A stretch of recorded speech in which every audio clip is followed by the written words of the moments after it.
Next week, Democratic presidential hopefuls will take the stage for the first round of debates. The first group of 10 participants will take the debate stage June 26th. They include Senators Cory Booker, Elizabeth Warren, and Amy Klobuchar. And the second group of candidates will debate on Thursday, June 27th. Those participants are Mayor Pete Buttigieg, Senator Bernie Sanders, former Vice President Joe Biden, and entrepreneur Andrew Yang. There are a few others as well.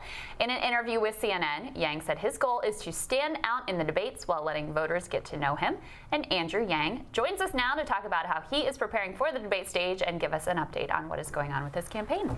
Great to see you, sir. Welcome back. Oh, thanks for having me. It's always fun to be here. So what do you think about the night you got slotted into? Is that a good night for you? We're very open about it. We could not have drawn it up any better if we had been there selecting the draw ourselves.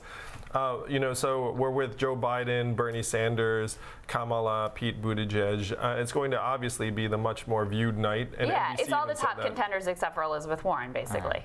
Yeah, and we looked at it. I said, wow, I thought they were splitting up the folks based upon support, and it's just a very fortunate draw for us. So, Andrew, what's your strategy to differentiate yourself? You got some major heavy hitters on this stage, including yourself. I'll give you your own. You've got your own audience. You're the most unique person on the stage. How do you want to differentiate yourself from some of the politics of yesterday, like Joe Biden, maybe the politics of the future, but a different direction with Bernie Sanders? What is it that makes the Andrew Yang lane that you're hoping to explode out from this debate? Well, I'm in a fortunate position, too, where most Americans have still never actually seen much of me, or they might have heard something about me in passing. And so this is a tremendous opportunity just to introduce myself, my vision for the country, and the foundational ideas of the campaign. I'm not in a position where I think it would be great use of my airtime to throw rocks at other candidates, because I'm still in the process of introducing myself to the American people.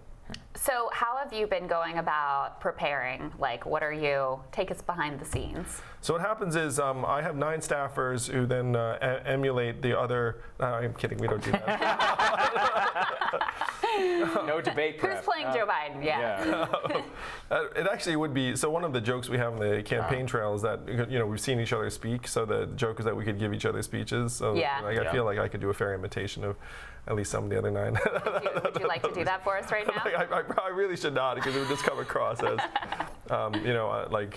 me making fun, when really that's not the thing. It's just, they could give my speech too, probably. So the way I'm preparing really is by getting used to the format, because the format is very distinct, as you probably know. It's like 60 seconds. It's even shorter sound bites than you're used to in any other context. So a lot of it's just being very punchy and getting your point across very quickly. So if you had one 60-second shot to make your case to the American people, what is it you want to convey? It's the foundational ideas of the campaign that the reason why Donald Trump's our president is that we automated away 4 million manufacturing jobs in Michigan, Ohio, Pennsylvania, Wisconsin, Missouri, Iowa.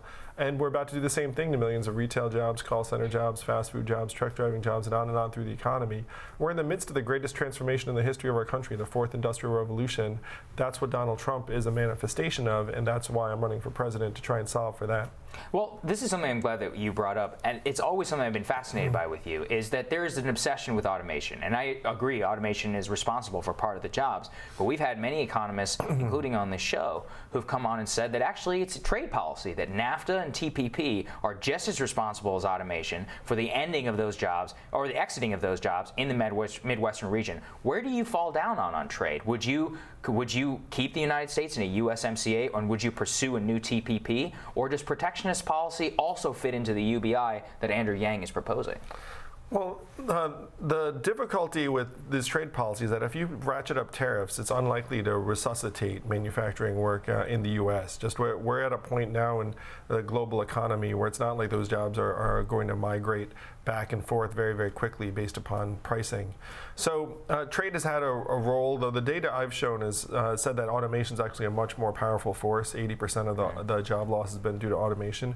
We're actually at a point now where if you go around the world, they're automating away a lot of this manufacturing work in other parts of the world too, where you go to factories in Asia or Latin America, and then they're starting to get the robots in there.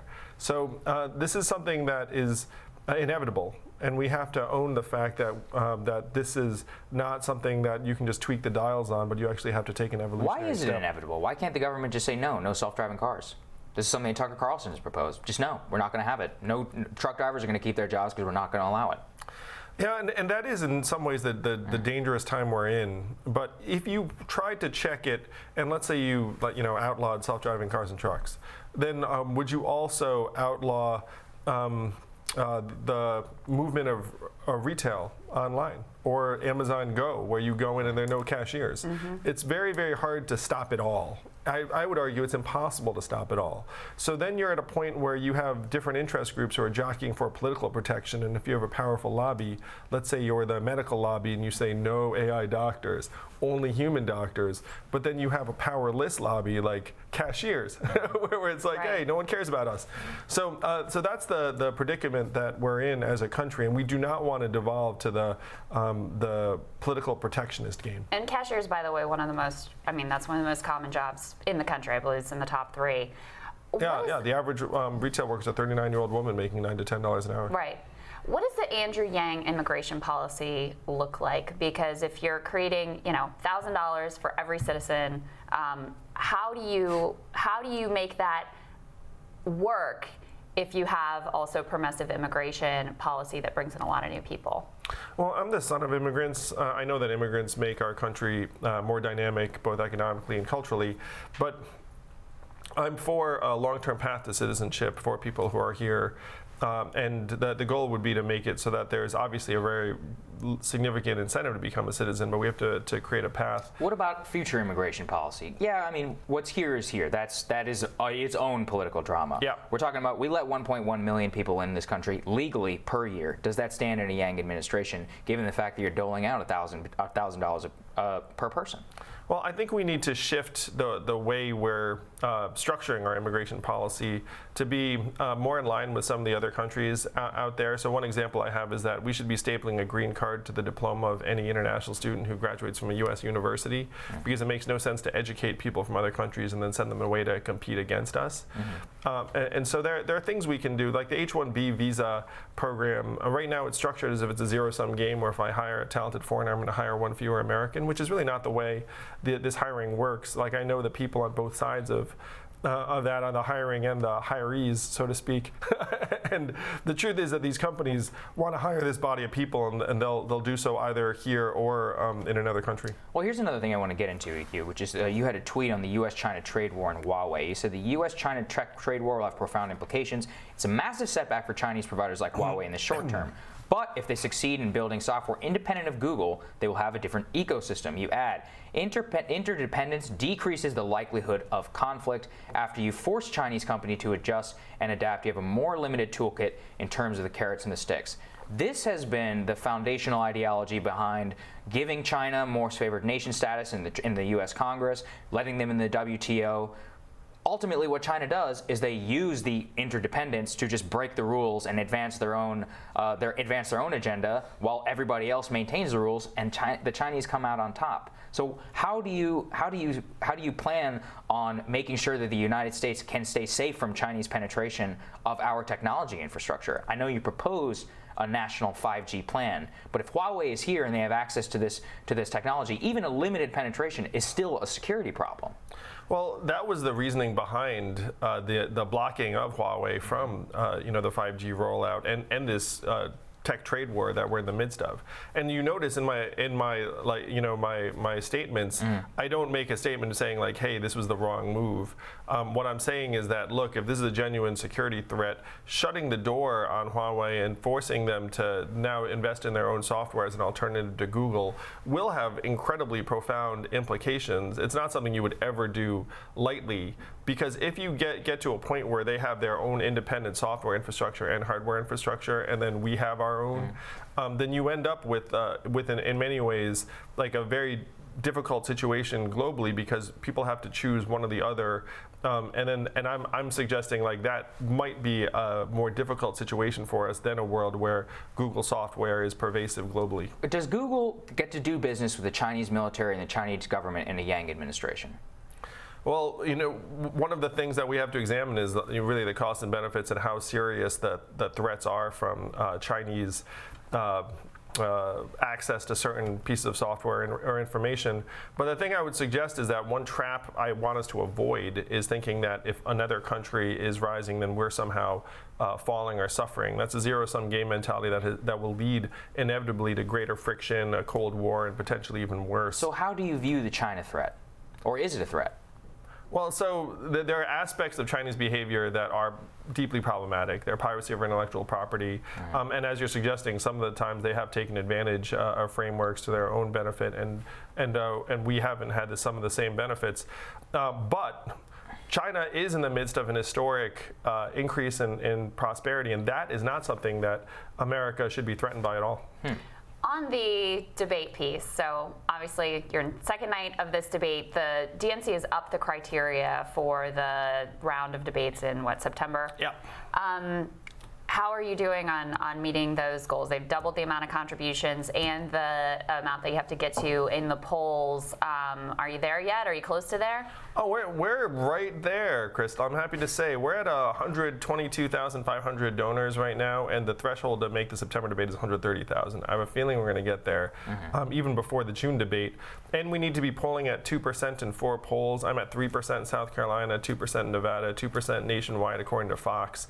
By most any conventional measurement, my campaign is somewhere in like the top 6, top 8, top 10. And so we're going to be there not just June, July, but we're going to be there in September, October, and on and on. The Yang Gang is just going to keep growing, and we're going to take it all the way. I'm going to be moving here to D.C. to hang out with you guys. Nice. We'll have you on more often. After we win. You've got an impressive showing relative to some conventional politicians. Another thing I want to get into with you is you're the candidate of Silicon Valley. You are the Silicon Valley candidate. One of your fellow aspirees, Senator Elizabeth Warren, has proposed breaking up big tech companies. Is that something that you would support? Well, there are absolutely excesses in technology, and it's also the case that our antitrust regime does not make any sense because it's trying to prevent price gouging, and that's not the way these technology companies are competing. Right. So there are times when it would make sense to have some of the tech companies divest parts of their business. That's the case. But are you talking specifically about Facebook, WhatsApp, and Instagram? So Facebook, WhatsApp, Instagram is one case where I believe it might make sense. Amazon having their own, like Amazon should not be advantaging their own private label goods on their own platform, so that makes sense. But this is not an environment where you can have a 20th century solution to 21st century problems and expect it to work. And here's what I mean. The 20th century solution is break them up, make them compete against each other. But no one wants to use the 4th best navigation app. No one is binging anything anymore. And it's not like there are just natural dynamics where competition is not always the answer. Yeah. And also competition would not address some of the fundamental problems. Like if you look at Facebook, Instagram, WhatsApp, to me one of the fundamental problems is that our social media apps are causing higher levels of depression and anxiety among teenagers, and breaking up the apps into separate companies does nothing to change that. Right. So how do you change that? I'm proposing you create a new Department of the Attention Economy that then gets into the guts of the social media apps and tries to counterbalance their engagement and interactivity incentives, which are tied to their quarterly earnings. So obviously they're just going to rev it up. And my friend Tristan Harris in Silicon Valley, who's a design ethicist, said it best. He said, we have some of the smartest engineers in the country turning supercomputers into slot machines and dopamine delivery devices for teenagers. And that's their incentive. That's what they get paid millions of dollars to do. So there needs to be some kind of counterweight that looks out for our kids as a parent. I mean, Apple suppresses apps that would help you monitor your kids' screen time, as one example. I mean, just on a personal level, you are a father, you have kids. How much screen time do you let your kids have? Like, what's your policy in the house? You know, it's unfortunate because my kids love those screens. And then, mine do too. Yeah, no, it's tough. And then my household too, it's like hard to be like, hey, no screen time, and then bust out your smartphone and be like, let me check Twitter. Yeah. I know. It's like, oh, I guess this is the way it's going to go. And then in my case, I'm just like, well, let's just at least get them outside and push them into the sunlight, to make me feel like it's better. But parents are very much outgunned by the screens and what's happening, and saying it's like, oh, it's up to the parents. Like, are you kidding me? I mean, you have like billion-dollar companies and like smartest people in the world just trying to. The algorithm. The algorithm is going to get the better of us. So we have have to try and put humanity first, as they'd say. Build an economy that works for us, and that includes protecting our kids from the impact of some of these apps. Final question for you, Andrew. You're up there. There's 22 different people. I don't even know how many are running for president at this point. There's a lot. Why are you fundamentally different than the rest? Well, I'm one of only a handful of non-politicians in the race, but I'm different because I'm laser focused on solving the problems that got Donald Trump into office. We're in the midst of the greatest economic transformation in the history of our country, and most politicians only have the foggiest idea about technology and its impact. Where does on race the labor fit market. into that narrative? Where does race fit into the narrative of how we got Donald Trump? I mean, is that relevant? Well, it's relevant in the sense that if you start decimating the most common jobs in the economy, which we have done for the last number of years, then you would expect a rise in tribalism and scapegoating of immigrants and other people, saying, look, you know why your town is drying up and you're concerned for your kids' future? Them. and that becomes a much more effective story if people genuinely are concerned about their future. If everyone felt great about their future and you try to scapegoat people, it'd be like, oh, who cares? I'm prospering, they're prospering. It's all good. It's a mindset of scarcity versus a mindset of abundance, and unfortunately, scarcity is winning in this country, and that's what $1,000 a month for every American adult, the freedom dividend, would reverse. We would turn it to a mindset of abundance, and then we could get some stuff done. There's the pitch. Andrew Yang, thank you. Good luck if I don't see you before the debates. Thanks, guys. Great Good seeing luck, you. Andrew. We appreciate it. Have a good one. Next on Rising, as part of our series, The Rising Future of Medicare, former Congresswoman Allison Schwartz explains how Medicare Advantage bridges the gaps that the old healthcare system wasn't designed for. And if you want to pull off a coup, author and journalist Douglas Rogers is going to share some tips, along with the story of how 4 unlikely allies teamed up to overthrow Zimbabwe's president. It is a very interesting story. All that when Rising continues.